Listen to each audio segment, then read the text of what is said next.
ನಾಗರ ಪಂಚಮಿ ಶುಭ ಮುಹೂರ್ತ ಪೂಜೆ ವಿಧಾನ ಮಹತ್ವ. ಶ್ರಾವಣ ಮಾಸದ ಪಂಚಮಿ ತಿಥಿಯಂದು ನಾಗರ ಪಂಚಮಿ ಹಬ್ಬವನ್ನು ಆಚರಿಸಲಾಗುತ್ತದೆ. ಈ ದಿನ ನಾಗಗಳಿಗೆ ವಿಶೇಷ ಪೂಜೆ ಸಲ್ಲಿಸುವ ಸಂಪ್ರದಾಯವಿದೆ. ನಾಗರ ಪಂಚಮಿ ಶುಭ ಮುಹೂರ್ತ ಯಾವುದು? ನಾಗರ ಪಂಚಮಿ ಪೂಜೆ ವಿಧಾನ ಮಹತ್ವ ತಿಳಿಯೋಣ.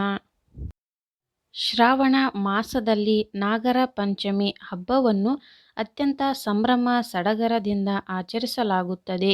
ಈ ಹಬ್ಬವು ಶ್ರಾವಣ ಮಾಸದ ಶುಕ್ಲ ಪಕ್ಷದ 5ನೇ ದಿನದಂದು ಬರುತ್ತದೆ.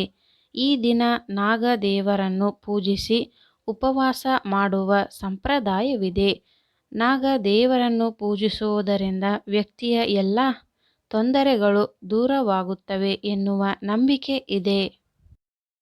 ಈ ದಿನದಂದು ಪೂಜೆಯ ಸಮಯದಲ್ಲಿ ಅನೇಕ ವಿಷಯಗಳ ಕುರಿತು ವಿಶೇಷವಾಗಿ ಕಾಳಜಿ ವಹಿಸಬೇಕು.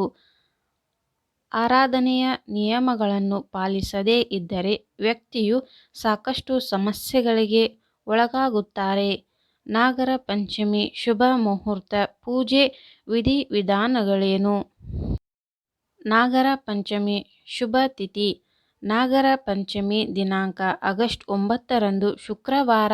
ಪಂಚಮಿ ತಿಥಿ ಪ್ರಾರಂಭ ಆಗಸ್ಟ್ 9ರಂದು ಮಧ್ಯರಾತ್ರಿ 12:36ರಿಂದ. ಪಂಚಮಿ ತಿಥಿ ಮುಕ್ತಾಯ ಆಗಸ್ಟ್ 10ರಂದು ಮುಂಜಾನೆ 3:13ರವರೆಗೆ. ನಾಗರ ಪಂಚಮಿ ಪೂಜೆಗೆ ಶುಭ ಮುಹೂರ್ತ. ನಾಗರ ಪಂಚಮಿ ಪೂಜೆಯ ಶುಭ ಮುಹೂರ್ತವು ಆಗಸ್ಟ್ 9ರಂದು ಮುಂಜಾನೆ 5:47 ಮತ್ತು ಬೆಳಗ್ಗೆ 8:27ರ ನಡುವೆ ಇರುತ್ತದೆ.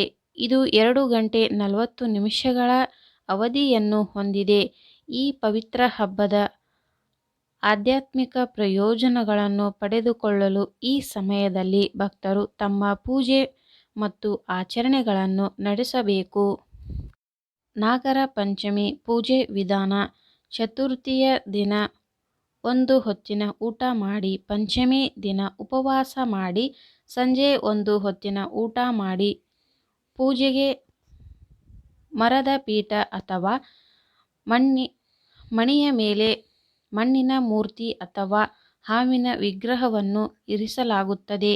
ನಂತರ ನಾಗದೇವರಿಗೆ ಅರಿಶಿಣ, ಕುಂಕುಮ, ಅಕ್ಕಿ ಮತ್ತು ಹೂವುಗಳನ್ನು ಅರ್ಪಿಸಿ ಪೂಜಿಸಲಾಗುತ್ತದೆ.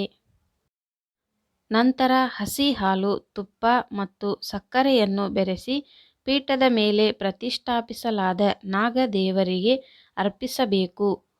ಪೂಜೆಯ ನಂತರ ನಾಗದೇವರಿಗೆ ಆರತಿಯನ್ನು ಮಾಡಲಾಗುತ್ತದೆ.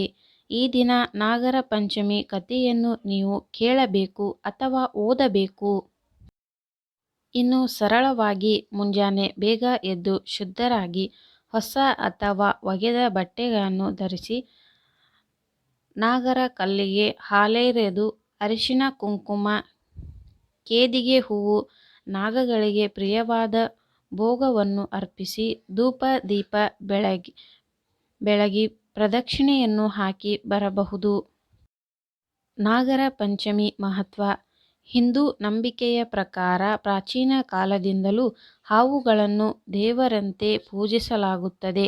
ಆದ್ದರಿಂದ ನಾಗರ ಪಂಚಮಿಯ ದಿನದಂದು ನಾಗರ ಹಾವುಗಳಿಗೆ ಪೂಜೆಯನ್ನು ಮಾಡುವುದು ಹೆಚ್ಚಿನ ಮಹತ್ವವನ್ನು ಹೊಂದಿದೆ.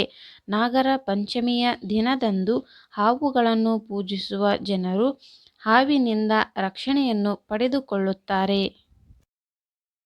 ಈ ದಿನ ಹಾವಿಗೆ ಹಾಲಿನಿಂದ ಅಭಿಷೇಕವನ್ನು ಮಾಡಿದರೆ ಶಾಶ್ವತ ಪುಣ್ಯ ಪ್ರಾಪ್ತಿಯಾಗುತ್ತದೆ ಎಂಬ ನಂಬಿಕೆ ಇದೆ. ಈ ದಿನ ಮನೆಯ ಪ್ರವೇಶ ದ್ವಾರದಲ್ಲಿ ನಾಗಮೂರ್ತಿ ಮಾಡುವ ಸಂಪ್ರದಾಯವಿದೆ. ಇದು ಹಾವಿನ ಕಾಟದಿಂದ ಮನೆಯನ್ನು ರಕ್ಷಿಸುತ್ತದೆ ಎನ್ನುವ ನಂಬಿಕೆ ಇದೆ. ಈ ಮಾಹಿತಿ ನಿಮಗೆ ಇಷ್ಟವಾದಲ್ಲಿ ಒಂದು ಲೈಕ್ ಮಾಡಿ ಹಾಗೂ ಸಬ್ಸ್ಕ್ರೈಬ್ ಮಾಡಿಕೊಳ್ಳಿ. ಇಂತಹ ಯೂಸ್ಫುಲ್ ವಿಡಿಯೋದೊಂದಿಗೆ ಮತ್ತೆ ಸಿಗೋಣ. ಈ ವಿಡಿಯೋ ಕೊನೆ ತನಕ ನೋಡಿದ್ದಕ್ಕೆ ನಿಮಗೆಲ್ಲರಿಗೂ ಧನ್ಯವಾದಗಳು.